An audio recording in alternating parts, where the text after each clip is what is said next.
Hi, and welcome to the Inner Mirror Focal. I'm really happy to have you here. If you're watching this, you should also have the rest of the downloads that come with this chapter of the Focal, so you have the document that goes over the outline of the course and the releases therein. If you take a look at that outline, it tells you what is going to be happening when. So please make sure to check out the outline so that you know the dates of the course, the dates of the uploads that I will be sharing if you are here for the course's live roll, or if you are downloading it afterwards, you're getting everything all at once, so don't worry about that. This first part, I want to talk about the somatics of intuitive repression. This is going to be the first talk of the inner mirror. One of the questions I pose when we talk about intuition on the Patreon is, why do we need to develop our intuition? And a lot of people have asked me about the development of intuition.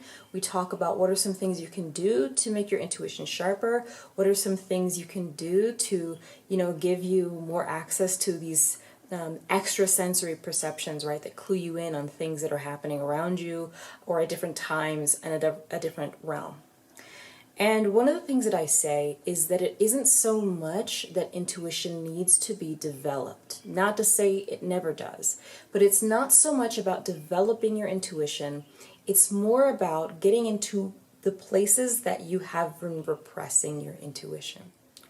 Put in its broadest, most applicable sense, your intuition has to be uncovered, not necessarily developed. Yes, at a higher level, you can go in and you can start refining things, practicing things. But what you're really doing when you practice with that is practicing your ability to hear what was already there. I guarantee you your intuition is already speaking to you, but it's very hard to hear. Part of the reason that it's hard to hear is because you have probably been trained not to listen to it. So as we talk about the somatics of intuitive repression, one of the things that I want to communicate to you is that the first thing that's important to understand this whole course through is that we are going to be working on the places or correcting the places in you where your intuition has been repressed, where you have been forcibly whether intentionally or non-intentionally disconnected from your intuition.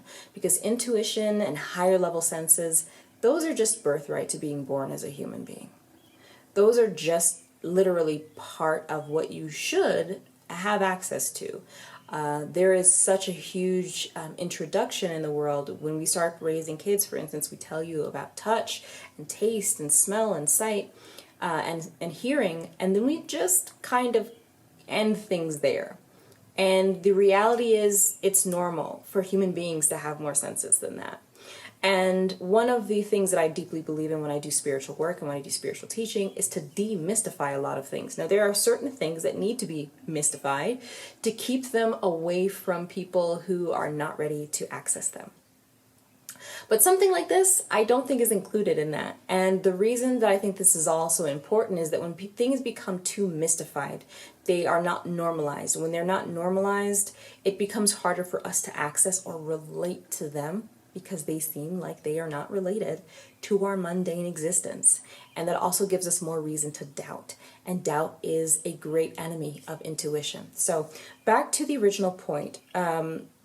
As we get into the somatics of intuitive repression, two things I want to talk about are the places that we have been trained not to honor our inner voice, and the things that we may do in life that also dampen that communication between us and our intuition.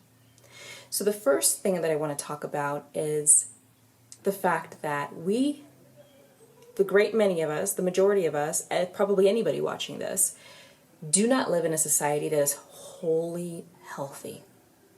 In fact, for the most part, we live in a society that is rampant with chaos and disorder and even some forms of malice. There's a lot of imbalance in our society. There's a lot of mistruth in our society. There's a lot of lack of overall health in our society. There's a lot of spiritual illness in our society. So Also, as a context, I think that a lot of the negative things that we experience in the world are not necessarily the result of outright malice. There is malice in the world, unfortunately, but most of the things that we go through are not necessarily malice so much as ignorance, and ignorance can be extremely dangerous. That being said, when I mean that, or when I say that there have been times that we have been basically coerced out of our intuition, it's because we live in a society that has power structures in it that are very unfair, they are manipulative, and they are exploitative. And these power structures permeate every aspect of our lives, and they are very abundant in our homes, in our relationships. When you are a child and you are growing up with your caregivers, when you're going to school, when you are young and getting employed, when you're interacting with people on a day-to-day basis, it's extremely common, especially before you've really developed yourself spiritually, to be preyed upon by or be victim to exploitative power and energy dynamics. And one of the most common ways that this happens is there are people who they need you to doubt what your intuition is telling you about a situation or about them so that you can stay ignorant, that you can stay more manipulable. And this often starts happening when we are children.